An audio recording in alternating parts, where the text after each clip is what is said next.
Good to see everyone here today. Thanks for tuning in. This is our inaugural webinar for our new series, The Ins and Outs of Social Learning. So I have my colleague, Dr. Julie King, here with me today, who's the Chief Learning Officer here at Participate, and my colleague, Jane Violet, who's on here. She's the head of our marketing. And even though she can't hear us today. Sorry, we just actually disconnected the camera because we were worried about our audio, and now we're going to get in real close on this one camera. These are the fun bugs that you work out your first time around. My name is Mark Otter, and I'm the CEO here at Participate. So awesome, great having everybody come out today and join us as we're talk through social learning. As we had noted in the lead up to this webinar, what we're going to focus on today is professional learning. The fact that professional learning, hey, Chris from Montreal, Quebec. Yeah, another Canadian. I'm Canadian too. I'm from just outside of Halifax, Nova Scotia. See, you already know you're off to a good start when you've got two Canadians. So what we're going to look at today is oftentimes focus around professional development is put on completion rather than engagement and relevance to learners' professional practice. So what we'll talk through today is an overview of social learning, what social learning is, how we've really kind of adapted our practice to social learning and some of the aspects of social learning. And then we'll take a look at some of the things that, maybe sometimes can go a little bit wrong with social learning. We had put up on Twitter at Participate. If you wanted to put some questions in, feel free to add questions to Twitter. But also feel free to add questions into the chat here as well. And what Jane will do is take any questions from the chat and she'll forward them to our Slack. And a little bit later on, we carved up some time for us to address those questions. And I'm going to be honest with you, we did not put together an hour's worth of content. So the more questions you have, the better. We want to make this as social as possible. Mark and I are tired of talking to each other. Today we're going to exemplify social learning. All right, so let's kick this thing off, Dr. Julie Kane. I've got some questions here. All right, and then I'm probably gonna like ping those questions even back to you, but shoot. That sounds good. I appreciate that. All right, so first up I had, social learning itself. So let's start out by discussing what social learning is to us. Okay, and I'm going to give a shout out. I think she's on here, but I know she's out on Twitter as Allison Violet. She wrote a really great, she was interviewed for the Smart Brief, talked a lot about social learning in the context of professional development. And I would say that we've been talking to a lot of folks around adult learning in general. And I think because we've been thinking about teacher learning for so long, they are actually adults. Often they are not treated this way. And it turns out I think a lot of adult learners are also not treated like adults. So the social learning piece is really understanding how do people come together and do kind of a co-construction of knowledge. And you've talked about a lot of the differences kind of between this when it's about a shared interest, right? Sometimes that can lead to learning together. Sometimes that's just a quick shared interest and then you're like maybe connecting on a Facebook post or Instagram. But that's not exactly what we're talking about with social learning, right? It's a little more sustained, right?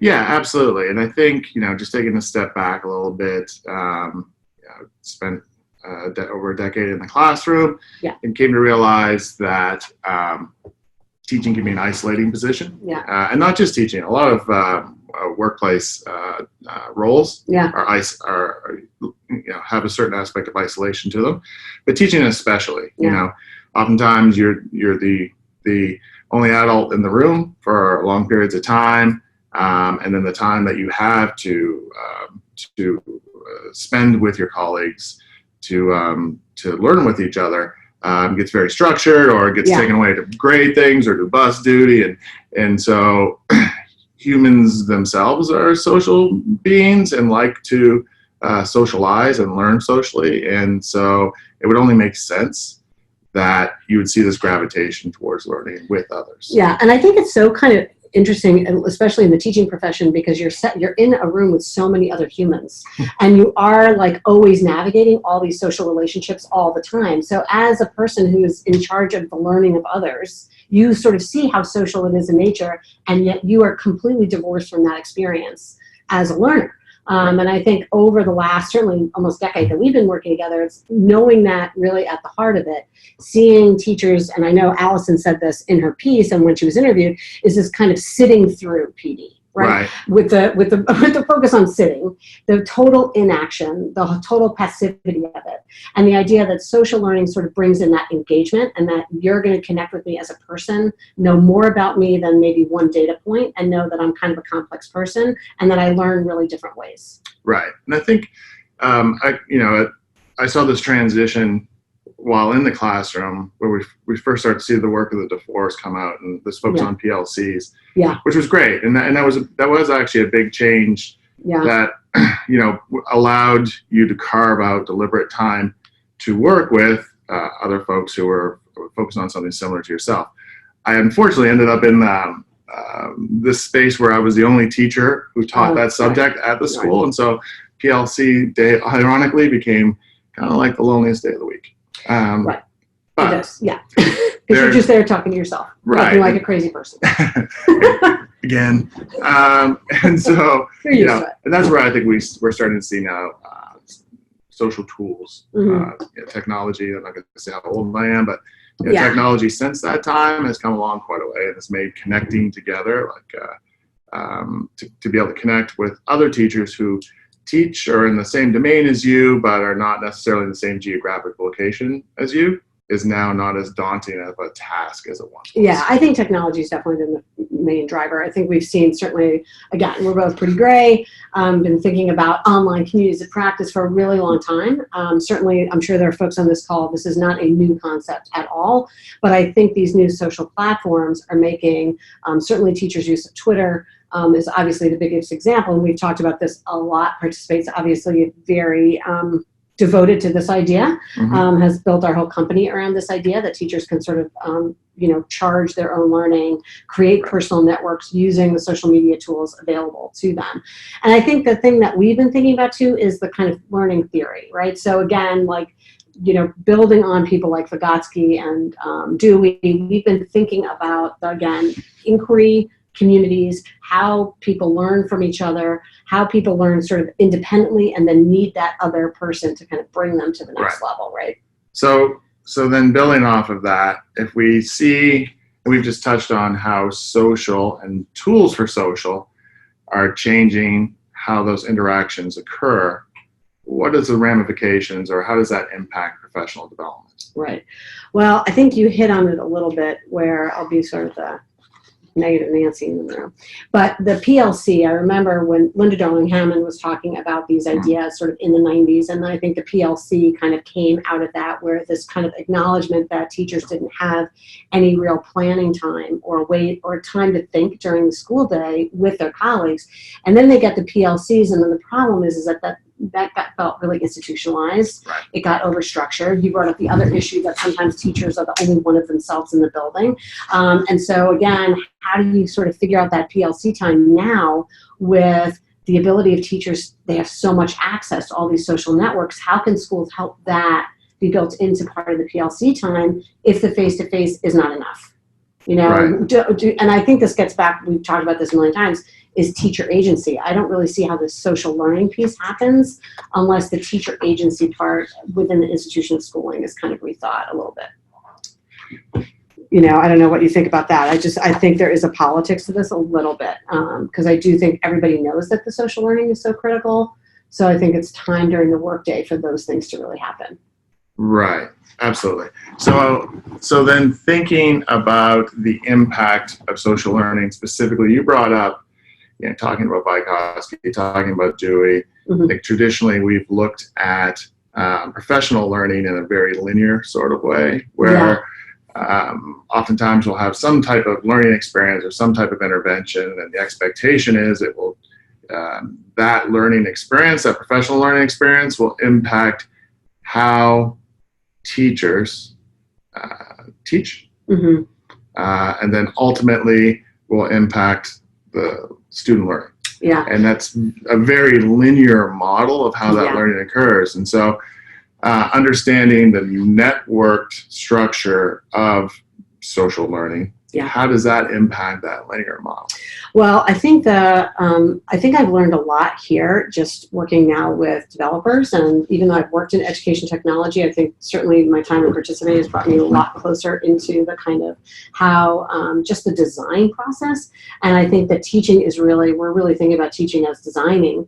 And so it has to be this sort of iterative process. Like you're always trying out new things in your classroom. And if you don't have anybody to bounce that idea off of, or you try something and it completely bombs and you don't know why, like why did it work with this group of kids, but not this group of kids, right? You need that network to sort of go back to figure out, okay, how do I reach these groups of learners? What can I do around my instructional design? And you really need a community of people to kind of bounce ideas off of. We have the ability all the time, like I'm always bouncing ideas off you, thinking about that.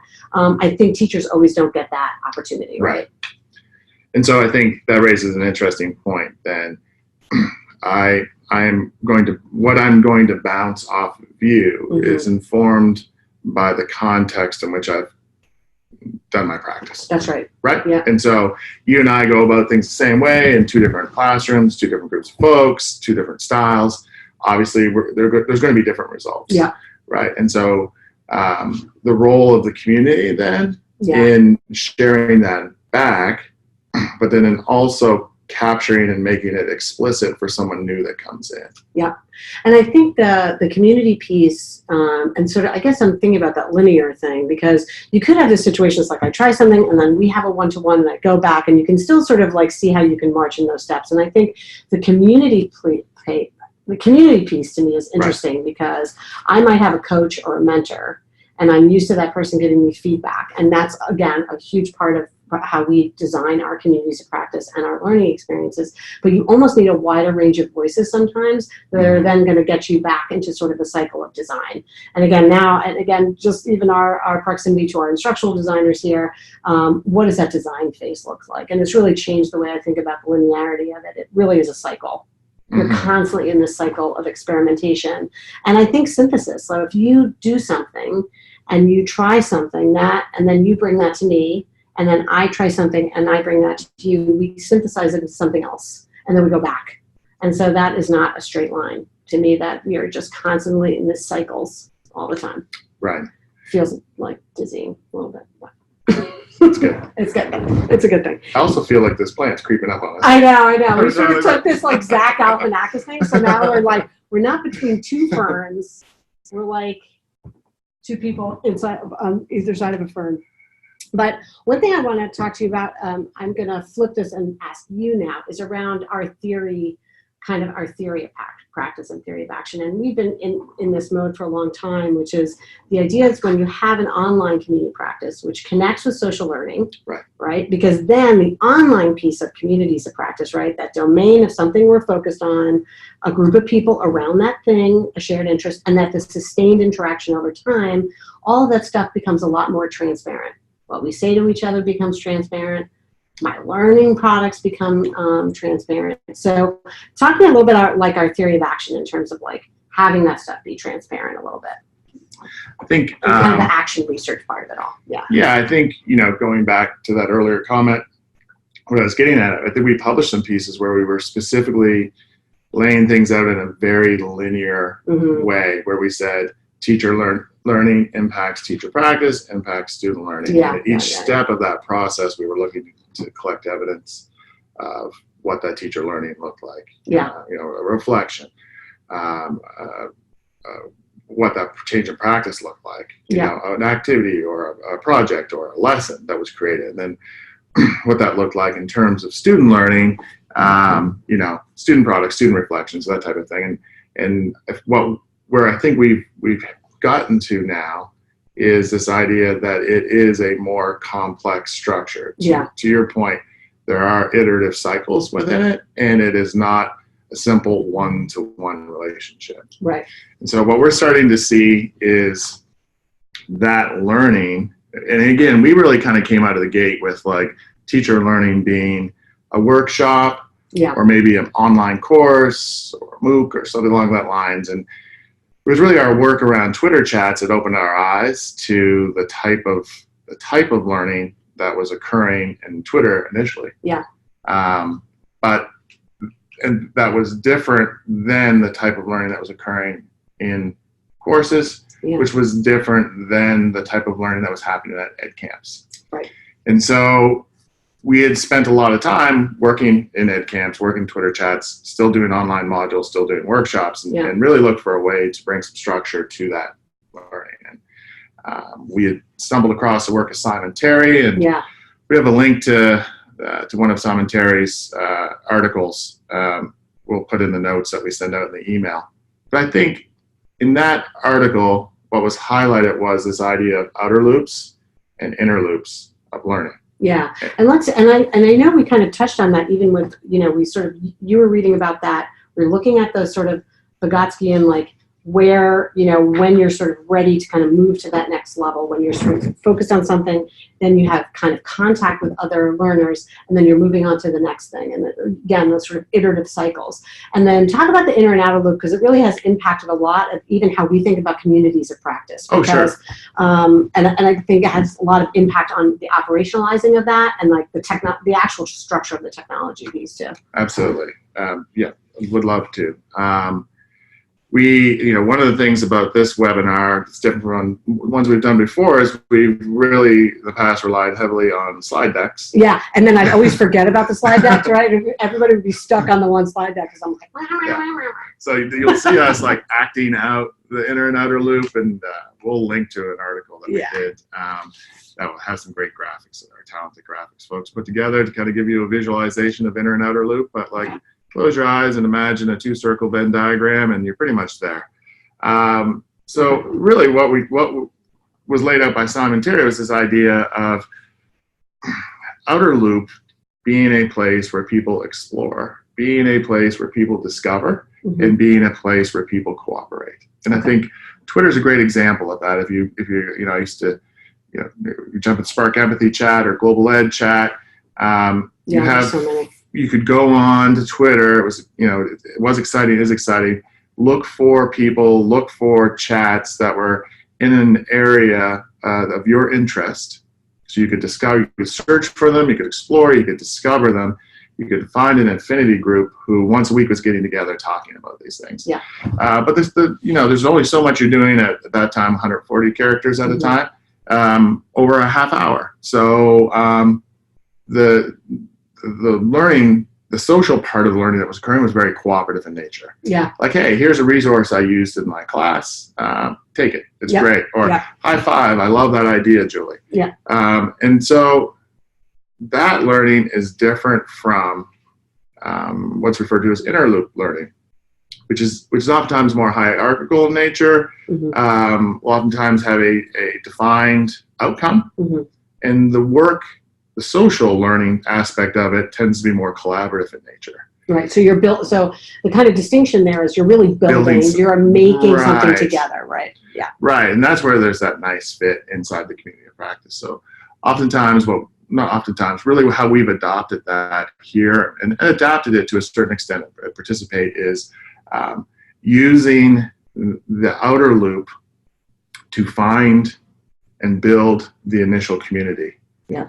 And then activating that community in the inner loop.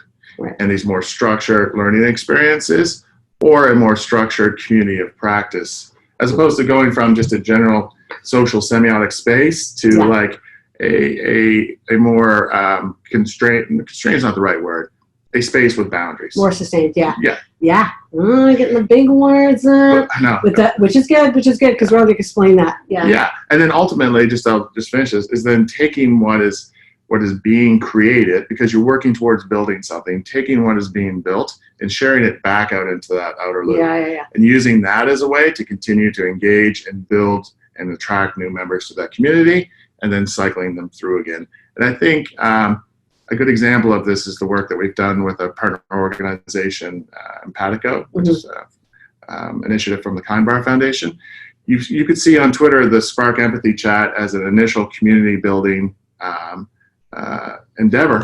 That community of like-minded folks who are really bought into this idea of building empathy, who could then be activated into what we call a fellowship, where they are working together collaboratively, building towards something. Yeah. But the products that come out of that are just like amazing and beautiful. You share those back out into the social space, and more people see those, and more people say, hey, I would like to take part in that and join, and you just have this beautiful cycle that all right, so I'm going to pause right here because I can see that that Jane is putting some stuff in the chat, so thanks. So keep them coming.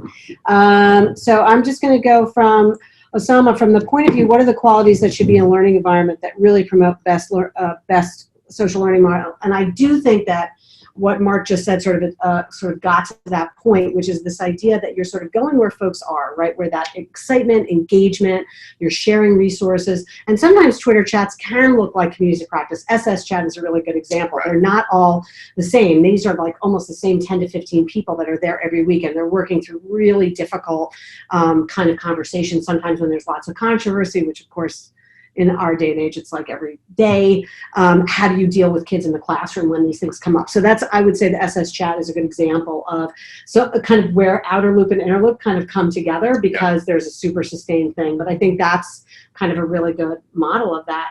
And then someone said, I saw in the chat around cross-curricular. I think in terms of best examples of PLCs from Tavia. Hi, Tavia. Tavia Clark is on.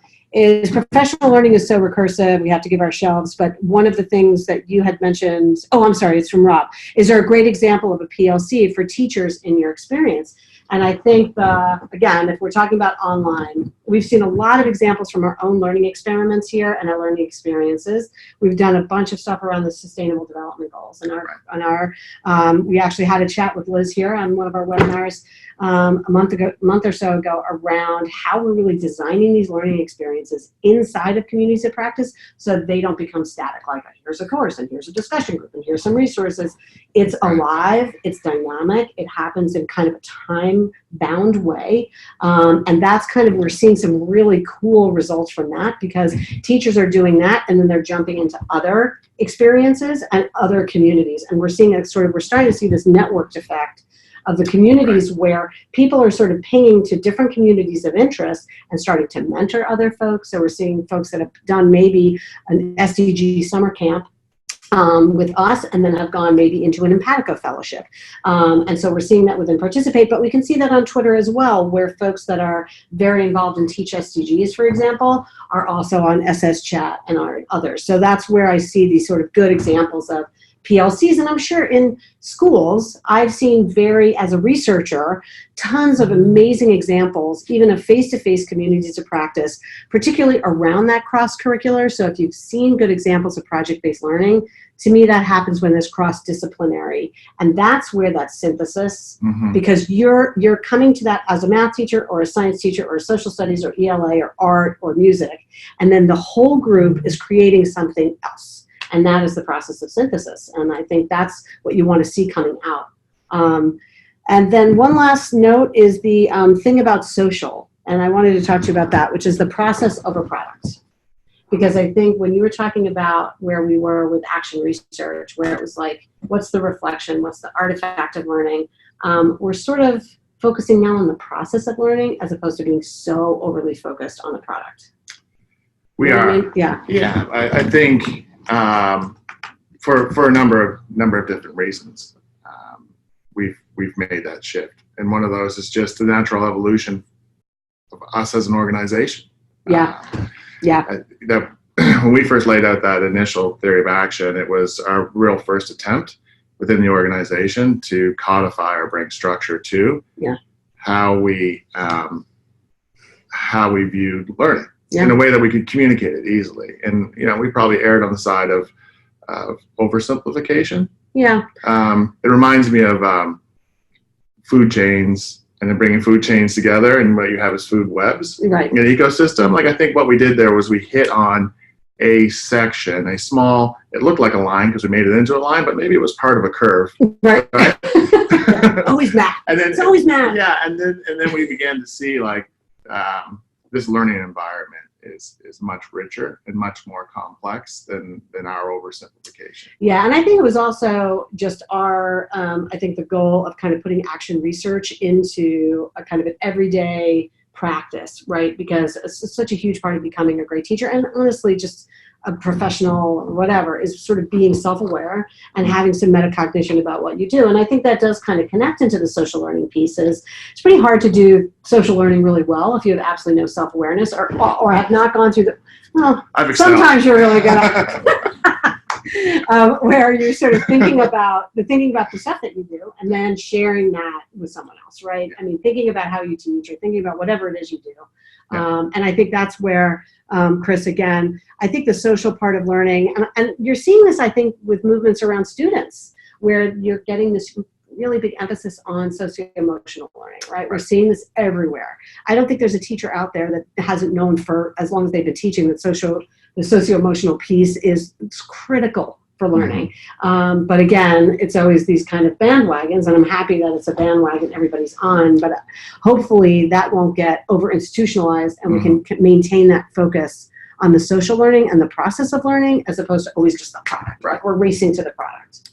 I'd like to go back on one point you brought up, Julie, which was around time-bound learning experiences. And I just finished a book about a month ago, and the title of it escapes me, and the author escapes me, unfortunately, but it's out on my desk, and I'll put it in the notes afterwards so that you can take a look at it. There's a diagram in it that traces the life cycle of a community of practice, and I think this is an important point for folks who are looking to build their own community and use the community for professional learning. It's not super easy, and it can be really frustrating to begin with. So the diagram, as you look at the life cycle of community, there's a lot of initial excitement when a community is built. And then that excitement drops off a bit, and that excitement needs to be pulled back up. And at some point, the community itself will start to create its own moderators, for example, and will then move into almost like a carrying capacity type graph of self-sustaining. But getting from that point to this point, you have to put in input energy. And whenever that dips, whenever the energy of the community dips, that means that you have to put more energy into it as a community facilitator. And so the time-bound learning experiences, for example, are a great way that we've seen to just kind of push almost like a bolus of energy into a community, or to at least create a bolus of energy inside of community to try to lift that community piece back up. And it's really critical in the beginning of a formation of community of practice that you are focused on and putting enough energy into getting it to the point where it will sustain itself. And I know, so that was actually built on that Wenger trainer model. Absolutely. And it's this woman who, so we're trying to look at that even in our research here, around these life cycles and around that sort of energy and when they sort of start to kind of ebb and flow and when they need to be built back up, which I think is really important as we're thinking about what is the difference sometimes between, let's say, a Facebook group or something like that and a community of practice. And sometimes they're similar and sometimes they're very different. And I think it's that facilitation piece that is really sort of the critical piece around the social learning. And I know from Dawn and from Jason talking about the safe, building a feeling of safety, a feeling of trust. And it's something that we're thinking about. Our colleague Kim Murphy, who runs facilitation and support and peer mentoring here at Participate, it's something she thinks about every day in terms of using both the social media tools, but also even discourse patterns around how do you make people feel safe. And I would say particularly teachers who sometimes are working in very unsafe environments where it's not okay to fail all the time, right? So I think that sort of trust, that social piece, like you don't have that unless you're building trust in these sort of social spaces. Yeah, absolutely. Yeah. And I think that's the interesting thing about Twitter, because Twitter for many would see that as a very unsafe space. Yet teachers have built very safe spaces on Twitter. So when I talk to people who are not familiar with how teachers use Twitter, they're like, how could teachers be on Twitter? Because I think that it's a feeling because of the way that it's being used for political discourse is not understanding that communities of learners have actually used Twitter in a really positive way for learning. Yeah, absolutely. I think we, through the years, the Twitter chat, all of the social learning pieces, but Twitter chat specifically, have probably done the most to impact our thinking around structuring community practice, structuring social learning as part of what we do as an organization. Okay, so it's so funny that you say that, because Osama said, does social learning have established guidelines, procedures like other learning systems? And I think we are going to be covering this in terms of just really, please follow this this chat over the next weeks and months, because we're going to really be diving into the weeds of sort of building communities, and we're going to be focusing on really getting down and dirty into how we build them, how we sustain them. Maybe not dirty, but you know what I mean. But I'll say off the top of the bat, sort of off the top of my head, really, is the communities of practice do have sort of guidelines around the ways we think about it, in terms of what is the focus of the learning. So the social learning, sort of having a shared purpose and having that pretty established early on. So that's how we've been using the time-bound learning experience, is that, okay, in this month, we're going to be focusing on integrating sustainable development goals into your curriculum or whatever, or we're doing some STEM, or we did a recent one on data, around using data for good. Like, what is the data? How do we plug that into math and science learning? And then you have the community of folks, which are commitment. So I would say what Mark was mentioning before in terms of the life cycle of a community, it does require actually people to kind of show up and actually, be a part of the conversation, even if they are not gregarious or talk a lot, at least that they're viewing discussions, adding some ideas when they feel comfortable. So this raises a good point, and one that probably we should have addressed in the first set of questions. But if I were going to ask you, what is the difference between community-based learning or learning in a community and a community of practice? That's a really good. I still think the community of practice focuses a lot on the practice part. Okay. And I do think that you're kind of coming together really on a sustained way over a specific set of times to really work on something again. I think it's that specificity. I think there's a bunch of communities that we can say that we're sort of a part of where, you may be talking about things, but you sort of hit at the surface. And I do think it's that sort of, even though I said before it's not always about the product, I do think it is the process of kind of collaborating and creating things together and kind of coming up with some shared understanding and shared goals. And I think community of learners can come together over time into a community of practice, but not always, if that makes sense. Yeah, no, it does. I think the domain itself. I think the domain is really the key there. Yeah. That you're really kind of coming together for a purpose and for some reason. So I think that's, so you could have let's say even a Facebook group or even I think we'll find even on Participate where we say these are communities of practice, but over time I think they'll turn into just broader communities that people might share resources. They may kind of come together to share ideas and then jump into a much more, we're going to be really talking about data science for the next 3 weeks. And I think you're going to see that movement in inner outer loop too. So almost like a subset inside the set. And we had been talking the other day as well about, and don't get excited here, we had been talking about almost how asexual reproduction, with yeast, for example, where you may start out with a shared domain, but one of these subdomains could begin to form inside of it. And one of those things is to wall it off, time bound it, or something along that lines. The other way would be then to split it off into its own child community. Right. And so you can see the situation where as a community grows, as opposed to, trying to stretch the boundaries of the domain, instead what you do is you spin off child communities that are more specific. I just want to do a shout out to Jeff Carpenter, who is at Elon University. He's done a huge amount of research around Twitter and around educator use of social media. He's doing a lot more work now with Instagram, actually. And I think and this is where, when you brought up semiotic spaces, that's a theory by James G. And that there is he's made a very strong distinction that Twitter or areas like it do not count as communities of practice. And we've taken some issue where that I think within that larger space of where people come together to talk and they develop a way of talking about something like SS Chat. Then that does, not all the time would you go into SS Chat and say, oh, this is a community practice. It's like the conversation's all over the place, but there's a shared interest. But then they'll dive into, President Trump said X, and how are we going to talk about this in our social studies classroom? And they dive in over a 2-week period to really talk about that. And I think that's where you see that shift between a community learners and a real community practice. Interesting. It's very interesting. Yeah. Anyway. All right, then I wanted to move on a little bit to different things that we've been poking around in terms of this idea of a connected learning ecosystem, because we're about to go to the connected learning group. I think Don is on this call, a collaborator with us now, part of Participate, who's been part of the sort of digital media learning ecosystem that's now kind of part of the Connected Learning Alliance.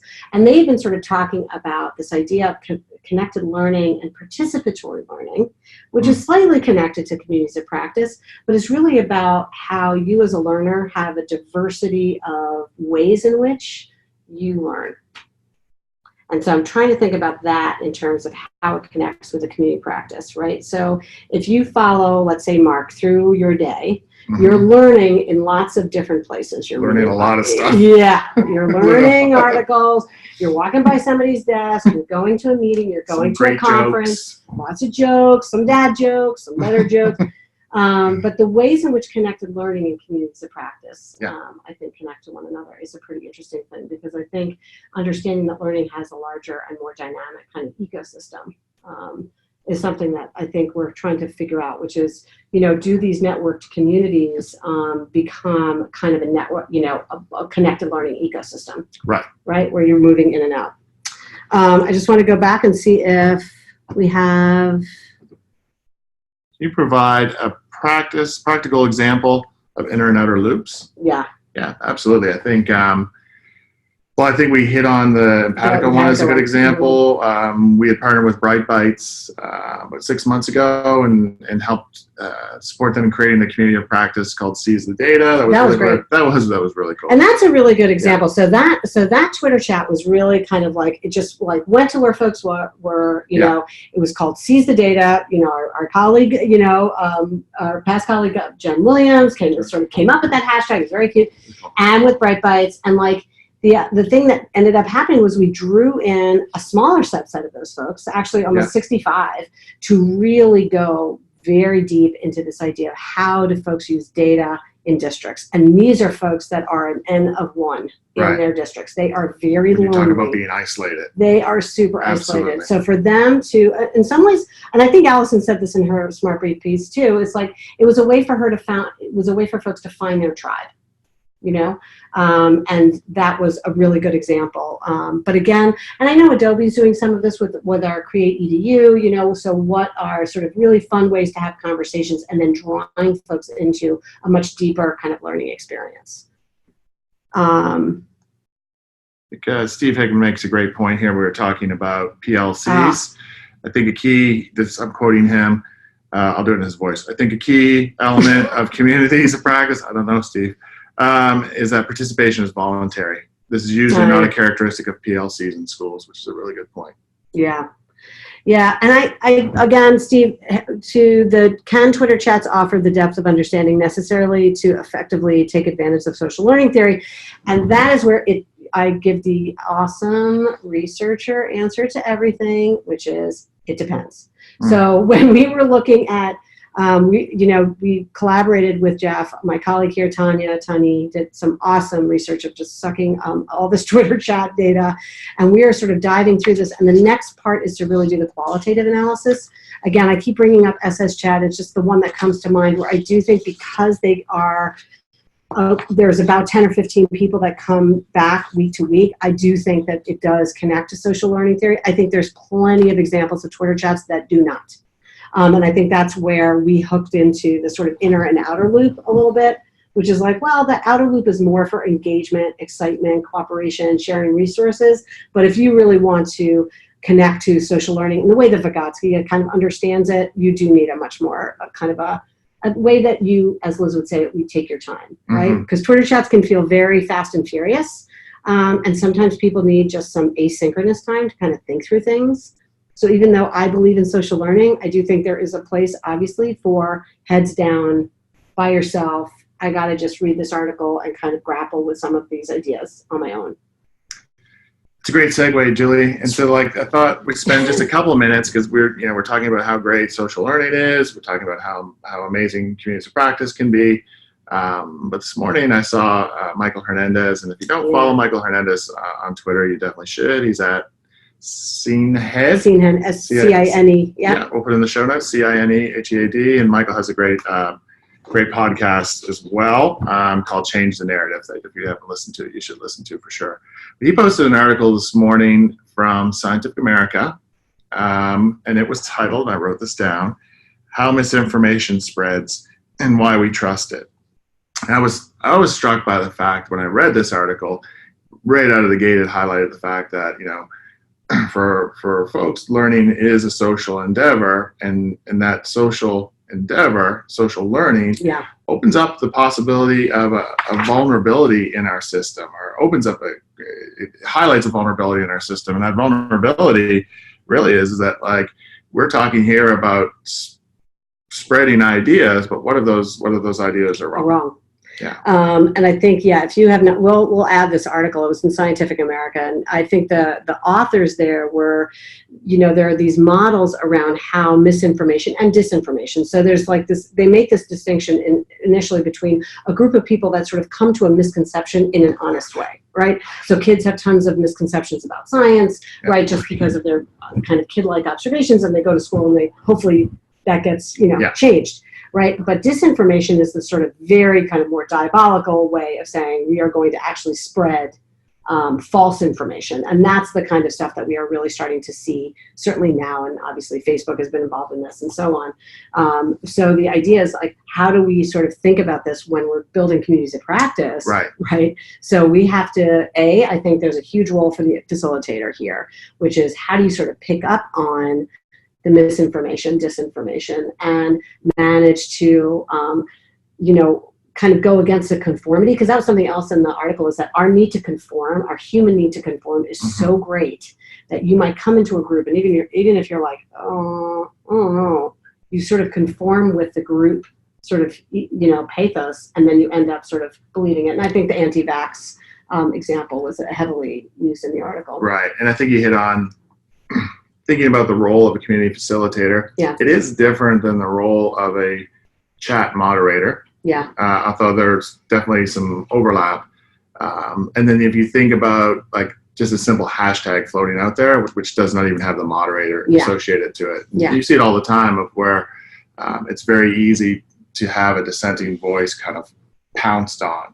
That makes it really kind of difficult at times for you to challenge in that environment. It actually brings out the worst, maybe, I think, of Twitter is that that kind of situation. And so thinking through the importance of community facilitation within a learning community, within a community of practice especially. And one of the things we saw, I think we talked about this in an article we both collaborated on about a year ago, thinking about the role of the community facilitator in the transition from outer loop to inner loop as well. Because we don't want to give the impression that outer loop to inner loop is a one-way transition. The idea should be that you're constantly going back and forth between outer loop to get jazzed about something, meet new folks, and then come back in and work together. And so the community facilitator plays this role not only in ensuring that there's transparency in discussions and that there's structure around discussions, but also in that folks make that transition. And also that there's critical conversation. I'm sort of thinking about, like, because we're totally sarcastic individuals. And so sometimes Twitter feels everybody's super peppy. So sometimes I like those more deeper conversations that you have in this community. And someone says in terms of like access to sort of experts, I think that's also a critical need. I think that is where the facilitator and where we need teachers. Yes, sometimes, like, especially around content knowledge, we want to make sure that teachers have access to to science experts, to math experts, because often PD doesn't focus enough on content. So how can we kind of get both teachers sort of talking to one another, adults talking to one another, but also when is the right time for access to experts where there's sustained time with that expert? And I think that's what we're trying to do around this facilitation as well. Absolutely. And I don't want to diminish the peppiness or the inspirational piece, because you do. And that's where I think that role is of, like, the idea of coming back out, because it is, it's important. We've all been in the classroom. It is a tough job, it can, and so to go out and get some inspiration, to meet some new people, to get excited is a critical role. And I think Twitter does that very, very well. And also, I think Twitter does it well because I think a lot of the people that are that peppy are really that positive, are really authentic in it, really love it and love what they do. And often, I mean, the sad part every time we've gone to ISTE or other ed tech conferences is how many folks leave the classroom, really experts in their field, expert teachers, and are looking for that community and cannot find it. And end up sort of leaving the profession or at least leaving the classroom because they're really hungry for that. Steve Hickman kind of hits on this here. Perhaps Twitter is a great introduction to the community, but we need the experts to help bring us into deeper into the community. I think that echoes Steve, exactly what we were saying there. Yeah, but I do, and I think the interesting thing that Michael was bringing up just in terms of the expertise or the disinformation is really thinking about what are the sort of critical thinking skills that are needed that you're developing with kids in order to make sure that when they're involved in that sort of social learning piece, that they sort of have the ability to kind of have those skills in their tool chest, but also have the confidence to sort of like question potentially a prevailing and wrong opinion in that group. Not just kids, my parents as well. Right, a lot of our parents. I wanted to jump back. I know we're kind of coming to the end, but there was a question around, it's actually in Slack, hold on a minute, I didn't see it there, around evidence. Because, in terms of how we actually measure, and this is something that Allison touched on in the Smart Brief, is really about the outcomes of social learning and really what are the outcomes of professional development. And this is really a tough one because there's often been a fair amount of research which is like, all right, if social learning is so great, where's the outcomes? And then where does that lead us? That always inevitably leads us to the wrong data, which is test scores. Yeah. And I think we have to think around, researchers like myself, other people sitting in districts that really want to understand the impact of this is what are those outcomes that you're looking for? I think teacher retention is probably a good one. Yeah. But I do think the ways in which, I know I've seen teachers who do a lot of project-based learning, they're always measuring cooperation, collaboration, group roles. I mean, I think there's lots of measures, at least for kids, around the effectiveness and the success of collaborative learning and social learning. I just don't think sometimes it's elevated to the importance that it should. And that ends up being sort of a policy issue sometimes more than anything else. And I think from a professional learning standpoint, at least, we've had some success utilizing micro-credentials as a way to take really what is this non-conforming output of these learning experiences. Yeah. In that it's not a test. It's it's not it's not bubbled in. I think the micro-credential and the badge, the digital badge as a container, and the micro-credential as a manifest for what's inside of that container is actually a really nice fit for taking this non-standard output and putting it into a format in which HR departments and principals and whomever can give recognition and folks can get recognition for. Yeah. And the other thing is I know I'll just give a little shout out, she's probably not on the call, to these group District C and also our collaborator Seed Spot that are doing a lot of stuff around young entrepreneurs.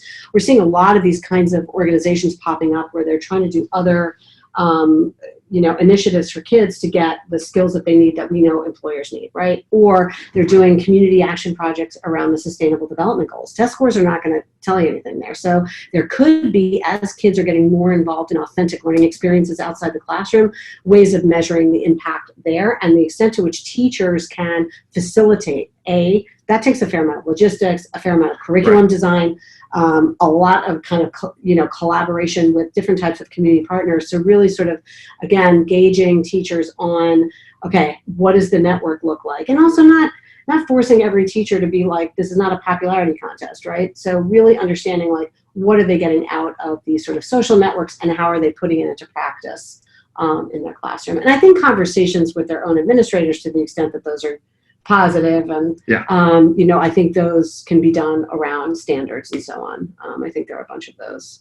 I just want to make sure that I'm getting to everything. Oh, the other thing that I think was mentioned was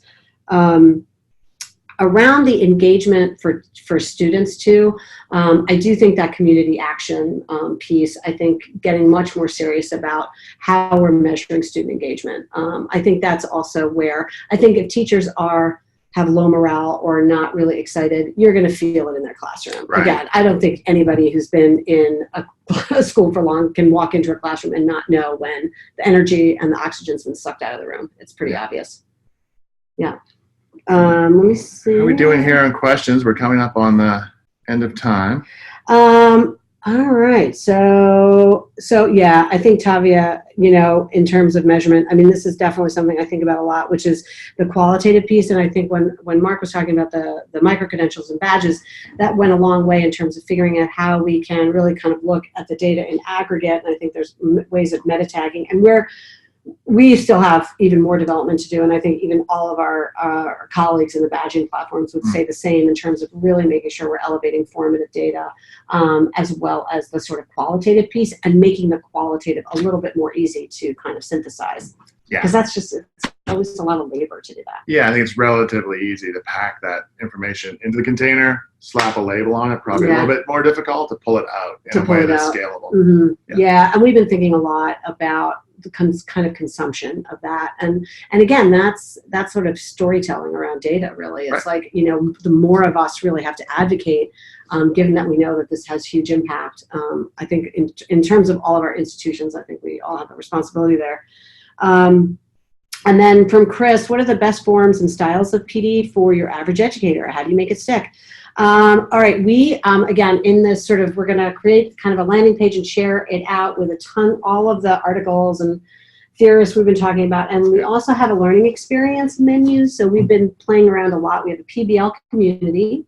There's lots of stuff going on in there. We have a book group right now. I know we have a service learning piece coming out next month. The Sustainable Development Goals also has a bunch of stuff coming up over the next weeks and months.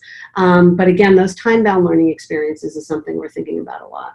And it reminds me of the story of the jet fighter seat, where they took the average pilot and they built the seat to fit the average pilot, and it never. And I bet it was a dude.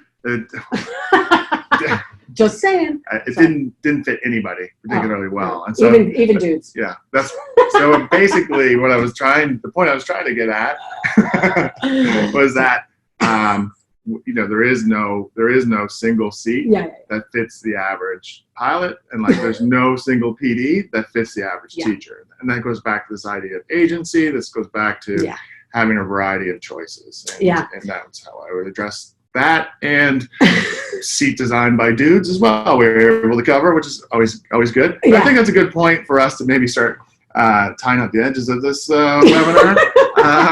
For market ad. Well, I mean, I think it brings up the sort of the diversity of viewpoints. So I think that's what we're trying to get at also with the learning experience menu I cannot underscore enough, not the one size fits all.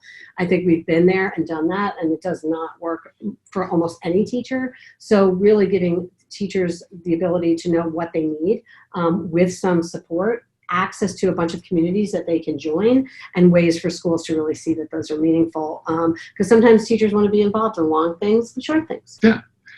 So this really was, what we called episode 0 of the ins and outs of social learning. So our plan is to have this webinar on the really nice camera that we bought, that we unplugged 2 minutes before the webinar started, so that we could both cram into this one laptop camera. We want it to be closer to the phone. But we are planning on rolling this out on a regular basis, where we'll be bringing in really cool folks to talk about really cool topics. We would love to hear from you on topics that you would like for us to cover. Please. Any sort of feedback would be great.